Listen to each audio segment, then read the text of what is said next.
Shalom, puji Tuhan, Bapak Ibu Saudara kasih Tuhan. Renungan firman Tuhan hari ini saya berikan sebuah judul, Yesus saja cukup. Mari kita buka Alkitab kita dalam Filipi pasal yang keempat ayatnya yang ke-13. Ayat yang sangat tidak asing lagi bagi kita semua. Segala perkara dapat kutanggung di dalam Dia yang memberi kekuatan kepadaku. Dan dalam terjemahan sederhana Indonesia mengatakan bahwa saya bisa menghadapi segala keadaan karena Kristus yang selalu memberi kekuatan kepada saya. Puji Tuhan Bapak Ibu Saudara kasih Tuhan, ayat Alkitab ini sangat populer, ada di mana-mana. Mungkin bisa ada di kaos kita, di baju kita, di motor kita, di mobil kita, atau di mana saja lah. Mungkin juga bisa ada dimiliki mulai dari seorang pendeta sampai kepada seorang atlet, seorang mahasiswa, dan pada siapapun juga sering mengutip ayat ini. Dan saya percaya bahwa kemungkinan besar bahwa kita semua pernah mendengar, membaca, atau melihatnya lebih dari beberapa kali. Jadi bukan lagi lebih dari satu kali, tapi saya percaya bahwa kita pernah membaca, mendengar lebih dari beberapa kali ayat ini. Bapak Ibu Saudara kasih Tuhan, namun terlepas dari semua itu, dari popularitas dari ayat ini, hanya ada sedikit orang yang benar-benar mengetahui arti dari Filipi pasal 4 ayatnya yang ke-13 ini. Dan bagaimana hal itu berlaku dalam kehidupan mereka. Saudara kasih Tuhan, umumnya ayat ini diartikan bahwa Anda dapat memenuhi keinginan apapun yang Anda tetapkan. Jadi kalau saya ingin sesuatu, saya percaya dengan mengutip ayat ini bahwa saya bisa mencapainya, saya bisa mendapatkan apa yang saya inginkan. Jadi umumnya orang-orang memiliki keyakinan yang seperti ini. Dan ayat ini begitu terkenal, ini sering dikutip, bukan hanya sekedar menjadi motivasi pribadi untuk melewati sesuatu yang sulit. Pertanyaannya seperti ini, saudara kasih Tuhan, apakah salah jika kita melakukan hal ini? Tidak salah, namun marilah kita melihat jauh lebih dalam lagi apa yang dimaksudkan oleh Rasul Paulus dari ayat ini. Sebenarnya apa sih artinya dari Filipi 4 ayat 13 ini? Apa sih yang dimaksudkan oleh Rasul Paulus? Saudara kasih Tuhan, bahwa ayat ini bukanlah sebuah janji bahwa segala sesuatu akan berjalan sesuai dengan keinginan kita. Ayat ini tidak sedang berbicara demikian. Sebenarnya justru sebaliknya, bahwa ini adalah harapan di tengah perjuangan dan cobaan kita. Sekali lagi bahwa justru ayat ini memiliki arti bahwa ayat ini adalah sebuah harapan di tengah perjuangan kita, di tengah ujian kita, di tengah cobaan kita. Mari kita lihat konteks dari ayat ini dan lihat apa yang mengajarkan kita hari ini dari Filipi pasal yang keempat ayat yang ke-13 ini. Dalam Filipi 4 ayat 10-12 Paulus menutup suratnya kepada jemaat di Filipi. Dia sedang menyelesaikan pikirannya, apa yang ada dalam pikiran Paulus. Dalam banyak hal dia mengakhiri suratnya dengan pesan yang sama seperti yang dia mulai. Jika kita kembali membaca pada Filipi pasal yang pertama, kita akan mendapatkan konsep yang sama ini. Dari apa yang dimulai dari awal surat maupun penutupnya, sebenarnya Rasul Paulus memiliki konsep yang sama. Dan Paulus, Bapak Ibu Saudara kasih Tuhan, sedang memberitahu gereja Filipi bahwa dia telah belajar bagaimana menjadi puas terlepas dari keadaannya saat itu. Bagaimana Rasul Paulus bisa menjadi puas terlepas apapun keadaannya saat itu. Apakah dia lapar atau cukup makan? Apakah dia bebas atau di penjara? Dan perlu kita ketahui bahwa ketika Paulus menulis surat hal ini, dia bukan dalam keadaan sukacita. Dia sedang mendekam di dalam penjara yang pengap dan dingin. Keadaan apapun tidak mempengaruhi Paulus, memiliki banyak atau tidak memiliki apa-apa. Dia puas tidak berdasarkan keadaan, melainkan pada seseorang, yaitu Yesus. Sekali lagi bahwa kepuasan Rasul Paulus tidak didasarkan kepada keadaannya, tetapi didasarkan kepada seseorang, yaitu Yesus. Itulah yang dia coba sampaikan di dalam suratnya ini, saudara kasih Tuhan, bahwa Anda bisa damai, bisa bersukacita, puas terlepas dari keadaan kita. Jadi kedamaian kita, kepuasan kita, sukacita kita bisa kita capai, bisa kita peroleh terlepas dari keadaan kita. Jika kita memiliki Yesus dan tidak memiliki apa-apa sekalipun, maka kita bisa merasa cukup. Ketika kita memiliki Yesus sekalipun kita tidak memiliki apa-apa sekalipun, kita merasa cukup. Makanya tidak salah kalau orang-orang mengatakan bahwa enak jadi orang percaya, hidupnya itu selalu pas-pasan. Ketika kita mengucap syukur, hidup kita itu selalu pas-pasan. Pas butuh makan, ternyata makanan datang, berkat ada. Kita akan merasa cukup puas dengan ucapan syukur. Karena apa? Ada Yesus di dalam hati kita. Kuasa Kristuslah yang ada di dalam kita itu sudah cukup. Tidak perlu ditambah dengan yang lain. Ada seseorang yang pernah mengatakan demikian. Iya Pak Pendeta, saya tahu bahwa Yesus mampu melakukan segala sesuatu. Saya tahu bahwa Yesus itu bisa menyembuhkan. Tetapi kita tahu bahwa Yesus itu menyembuhkan juga menggunakan perantara. Jadi nggak salah dong kalau saya datang kepada seseorang yang dikatakan orang pintar supaya saya bisa sembuh. Jadi konsepnya itu ada orang-orang kadang-kadang punya pemikiran bahwa ketika satu saja bisa menolong kita, apalagi banyak. Konsep gotong royong dipakai. Tetapi saudara kasih Tuhan, perlu kita ketahui, di dalam iman kita, konsep kita bukan konsep gotong royong. Yesus saja sudah cukup, gak perlu ditambah dengan yang lain, gak perlu ditambah dengan ilah-ilah yang lain, gak perlu ditambah dengan Allah yang lain. Allah pakai A kecil, bukan pakai A besar. Yesus saja sudah cukup. Sekali lagi saudara kasih Tuhan, seperti saya katakan tadi bahwa Paulus menulis kata-kata yang begitu indah ini, dia menulis suratnya ini yang begitu luar biasa ini ketika dia berada di Roma, saat dia mendekam di dalam dinginnya penjara, di dalam pengapnya penjara yang ada di Roma. Dia sedang berada di tempat yang buruk dan dia tidak bisa mengandalkan kekuatannya sendiri.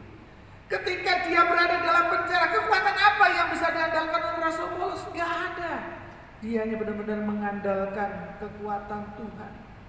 Dari sel yang gelap dan suram pengap inilah di mana dia kelaparan dan tidak memiliki apa-apa.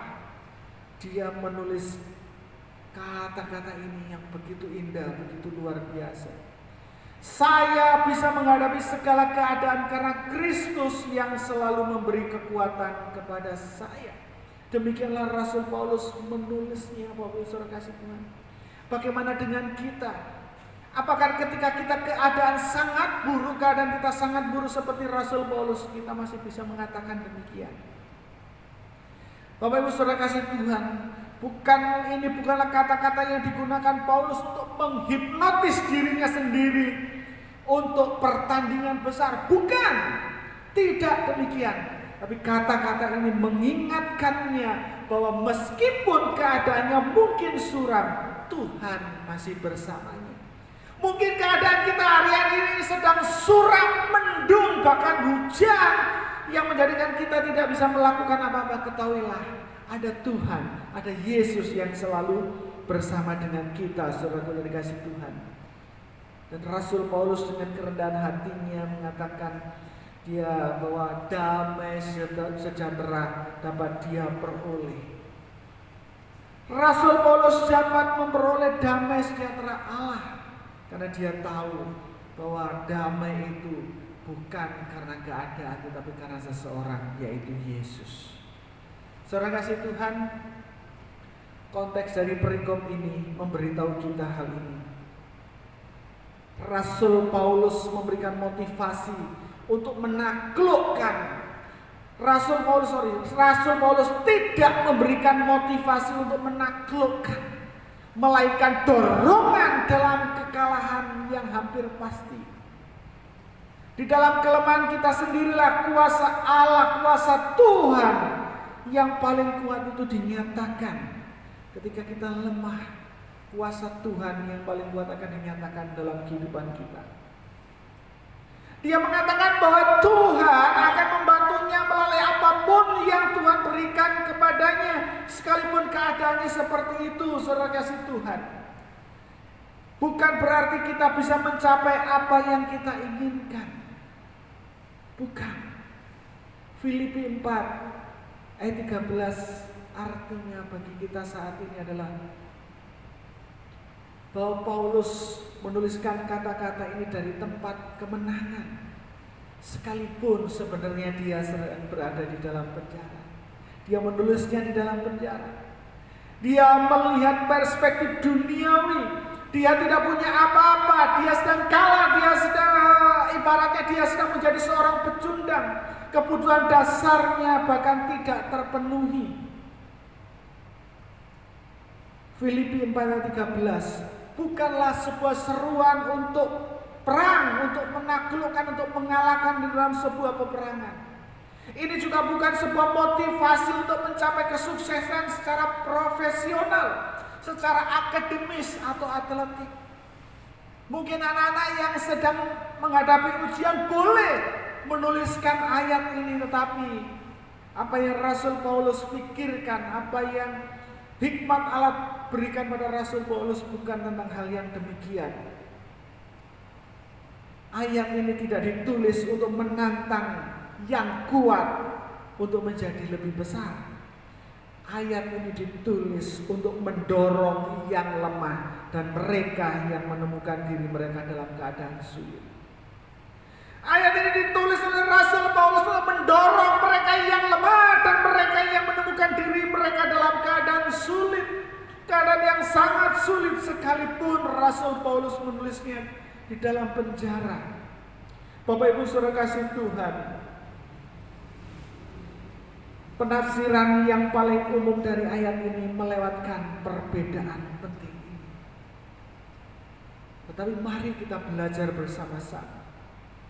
Filipi 4 ayat 13 ini adalah untuk mereka yang sedang berjuang, untuk kita yang sedang berjuang. Mungkin hari-hari ini kita sedang berjuang, bergumul dengan sakit kita. Ayat ini ditulis oleh Rasul Paulus untuk mendorong kita semua untuk terus berjuang, terus maju. Ini adalah pengingat, dorongan bahwa meskipun hidup mungkin sulit, Tuhan menyertai Anda. Sekalipun kita sedang mengalami kesulitan dalam kehidupan kita, ketahuilah saudara kasih Tuhan bahwa ada Tuhan yang selalu menyertai kita. Dia tidak pernah meninggalkan kita. Bahkan kalau kita perhatikan di dalam Matius pasal yang terakhir, firman Tuhan katakan, aku senantiasa akan menyertai engkau sampai akhir zaman. Kita dapat melewati apapun yang ada dalam kehidupan kita karena ada Tuhan yang menyertai kita. Anda dapat melewati apapun yang ada dalam hidup Anda saat ini karena ada Tuhan yang menyertai Anda. Jangan takut, ada Tuhan menyertai Anda. Yesus saja sudah cukup, tidak perlu ditambah dengan yang lain. Paulus puas dalam sel penjara yang gelap dan lembab dengan sedikit makanan untuk dimakan. Pertanyaannya, mengapa hal ini bisa terjadi? Mengapa Paulus bisa puas dalam keadaannya ketika dia berada di dalam sel penjara yang gelap, lembab, pengap, dan sangat tidak menyenangkan?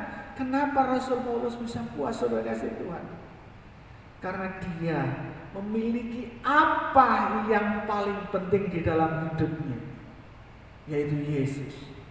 Kenapa kita harus puas dalam keadaan kita saat ini? Kalau mungkin saat ini kita sedang berada di dalam penjara yang pengap di dalam hidup kita, di dalam kelaparan, mungkin kita hidup dalam pas-pasan. Kenapa kita harus puas? Katakanlah saudara kasih Tuhan, kita harus puas karena kita memiliki apa yang paling penting di dalam kehidupan ini, yaitu Yesus. Yesus saja sudah cukup, tidak perlu ditambah dengan yang lain. Dalam Filipi 4 ayat 13 ini merupakan tantangan bagi kita semua untuk menempatkan segala sesuatu dalam perspektif yang tepat, di dalam cara pandang yang tepat, di dalam pemikiran yang tepat. Mari saudara kasih Tuhan, kita menempatkan segala sesuatu dalam perspektif yang tepat. Bukan ketika kita di dalam keadaan yang lemah, dalam keadaan yang tidak secara manusia, oh enggak banget ini, enggak mungkin kan, terus kita mengeluh. Bukan seperti itu saudara kasih Tuhan. Mari kita berpikir, mungkin kita mungkin membutuhkan semua hal lain untuk bahagia dan puas. Tetapi Paulus menantang kita untuk melihat kebahagiaan melalui kacamata yang berbeda. Mungkin kita pernah punya pikiran, mungkin kita pernah berpikir bahwa kita membutuhkan segala sesuatu, harta, benda, tahta, pria atau wanita, untuk merasa bahagia dan puas. Tetapi Paulus hari ini menantang kita untuk melihat kebahagiaan itu melalui kacamata yang berbeda. Bukan tergantung pada 3 tahun, harta, takhta, wanita atau pria. Bukan. Yang kita butuhkan hanyalah Yesus saja. Saudara kasih Tuhan, sekali lagi, apapun keadaan kita saat ini, yang kita butuhkan itu hanya Yesus saja. Ini harus menjadi salah satu aplikasi utama bagi kita hari ini. Puaslah di dalam Yesus saja. Yesus akan memberikan kepuasan di dalam kehidupan kita. Jadi pertanyaan saya buat kita semua hari ini adalah, apakah Yesus cukup bagi kehidupan Anda? Apakah Yesus cukup bagi kehidupan Anda? Dan bagi saya secara pribadi juga, apakah Yesus cukup bagi kehidupan saya? Mari ini kita menjadikan perenungan kita. Mari ini menjadi bahan renungan kita. Waktu-waktu pribadi kita dengan Allah menjadi bahan introspeksi kita dengan Allah, dengan Tuhan. Apakah Yesus saja cukup bagi kita? Filipi 13 adalah pengingat untuk tetap menatap Yesus. Dapat dimengerti sebenarnya saudara kasih Tuhan jika Paulus mengeluh tentang kondisinya saat dia menulis surat itu, karena dia berada di dalam penjara. Dia berada dalam penjara karena sedang memberitakan firman Tuhan. Sebenarnya tidak salah kalau dia mengeluh, tetapi saudara kasih Tuhan, dia tidak melakukan hal itu. Jangankan kondisinya saat ini, Paulus malah mengarahkan pandangannya pada Yesus. Dia sama sekali tidak melihat kondisinya saat itu, tetapi dia mengarahkan pandangannya pada Yesus. Apapun yang terjadi dalam kehidupan kita, saudara, ayo kita belajar Jangan memandang kondisi kita saat ini. Mari kita memandang Yesus. Yesus saja sudah cukup. Tuhan Yesus memberkati kita semua. Mari kita tundukkan kepala kita di hadapan Tuhan. Bapa dalam surga, kami mengucap syukur terima kasih atas segala berkat kasih karunia-Mu dalam kehidupan kami. Kami bersyukur Bapa kalau hari ini di awal hari kami Tuhan mengajari kami bahwa hanya Yesus saja sudah cukup bagi kehidupan kami. Apapun yang terjadi dalam kehidupan kami, saat kami di dalam kelemahan, saat kami di dalam mungkin di dalam penjara kehidupan kami yang sangat pengap, dingin, lembab dan gelap itu Tuhan. Tapi kami tahu Engkau selalu ada bersama-sama dengan kami. Dan hanya Engkau saja dalam hidup kami itu sudah cukup dalam kehidupan kami. Karena ketika kami memiliki Engkau adalah segala sesuatu yang paling penting di antara yang terpenting dalam kehidupan kami. Kami tahu hanya Engkau saja cukup dalam kehidupan kami. Terima kasih Bapa, terima kasih Tuhan. Kami menyerahkan seluruh hidup kami, pergumulan kami ke dalam tangan kuasa-Mu. Kami percaya Bapa bahwa Engkau akan senantiasa menolong dan menyertai kami semuanya. Terima kasih Bapa, terima kasih Tuhan. Sepanjang hari yang akan berjalan, sepanjang hidup kami serahkan dalam tangan kuasa-Mu. Kami tahu bahwa Engkau Bapa selalu menyertai kami senantiasa sampai akhir zaman. Terima kasih Bapa, terima kasih Tuhan. Mari Bapak Ibu Saudara kasih Tuhan, kita mengangkat tangan kita di hadapan Tuhan dan menerima berkat. Terimalah berkat damai sejahtera sukacita dari Allah Bapa, dari Tuhan Yesus Kristus dan dari persekutuan Roh Kudus akan menyertai kita sekalian mulai hari ini sampai selama-lamanya, sampai Tuhan Yesus datang kembali menjemput kita. Yang percaya terima berkat, mari sama-sama katakan amin. Puji Tuhan, Tuhan Yesus memberkati kita semua.